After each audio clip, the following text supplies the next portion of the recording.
நல்லது பண்றதுக்கு அரசியலுக்கு வாங்கடா, கொள்ளை அடிக்கிறது கொலை பண்றதுக்கு அரசியலுக்கு. தளபதி விஜய் மற்றும் மனைவி சங்கீதா ஸ்வர்ணலிங்கத்தோட விவாகரத்து வழக்கு அடுத்த கட்ட விசாரணை வர ஏப்ரல் 20 செங்கல்பட்டு குடும்ப நல நீதிமன்றத்தில் விசாரணைக்கு வர இருக்க நிலையில விஜய் அவர்கள் சில அதிரடியான நடவடிக்கைகளை எடுத்திருக்காராமா.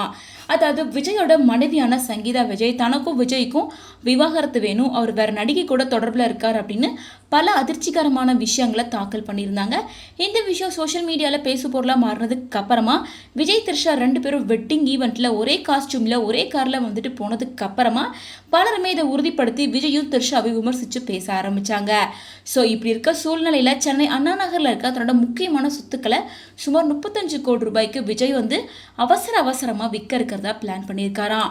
மேலும் சில சொத்துக்களை விற்க அவர் முயற்சி பண்ணிட்டு இருக்காரு.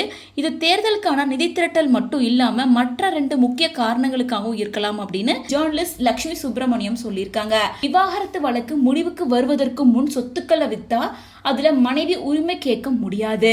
தேர்தல் பிரமாணத்தின் பத்திரத்துல சொத்துக்களை குறைச்சு காட்டவும் சொத்துக்களை மனைவி ஒப்புதல் பெறுவதில் உள்ள சிக்கலை தவிர்க்கிறதுக்காக இது உதவும் அப்படின்னு தி வீக் அப்படிங்கிற பிரிண்ட் மீடியாவில் ஜேர்னலிஸ்ட் லட்சுமி சுப்பிரமணியம் இந்த செய்தியை வெளியிட்டிருக்காங்க.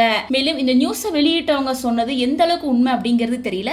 விவாகரத்து வளத்துக்கு அப்புறமா சொத்து பிரச்சனை நடந்துருந்துச்சுன்னா அது விஜய் அவர்களுக்கு பாதகமாகவே இருக்கும். அதனாலதான் அவர் அப்படி செய்ய வாய்ப்பு இல்லைன்னு சொல்றாங்க. அதாவது ஒருவேளை சொத்துக்கள் கணவர் பேர்ல மட்டும் இருந்தா அவர் தாராளமா அதை விற்கலாம். ஆனா அப்படி வித்தாலும் மனைவி கூட மெயின்டெனன்ஸ் அல்லது பணம் செட்டில்மெண்ட் பண்ண சொல்லி கோர்ட்ல கேட்க முடியும்.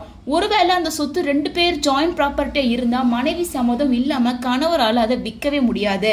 டைவர்ஸ் கேஸ் கோர்ட்ல நடந்துட்டு இருக்கும் போது சொத்தை விற்க பார்த்தா மனைவி அதுக்கு ஸ்டே வாங்க முடியும். ஒருவேளை சொத்தையே வித்து முடிச்சுட்டாலும் கூட கோர்ட் மூலமா அதுக்கு ஏத்த நஷ்டீடோ இல்ல ஜீவனாம்சம் தொகையோ அதிகப்படுத்தி சொல்லி வாங்க முடியும். எல்லாத்தையும் வித்துட்டு அவ்வளோ சீக்கிரமா எஸ்கேப் ஆகிட முடியாது. விஜய் கண்டிப்பா அப்படி பண்ண வாய்ப்பே இல்லை அப்படின்னு சொல்லியிருக்காங்க. மக்களுக்கு நல்லது பண்றதுக்கு அரசியலுக்கு வாங்கடா, கொள்ளை அடிக்கிறது கொலை பண்றதுக்கு அரசியலுக்கு.